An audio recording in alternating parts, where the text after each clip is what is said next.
If you want to see which apps are taking up the most space on your Android phone, we can do this through Settings.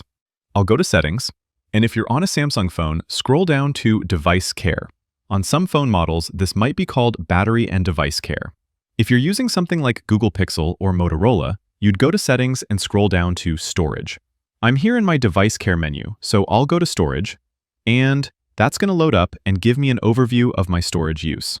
Then, if I tap Show More, I'll see all the categories on my phone.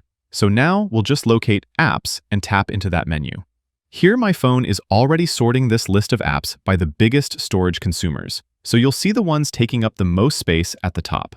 If it doesn't show that automatically, you can tap the little filter button, and instead of sorting by name or something like that, you'll just switch the sorting to size.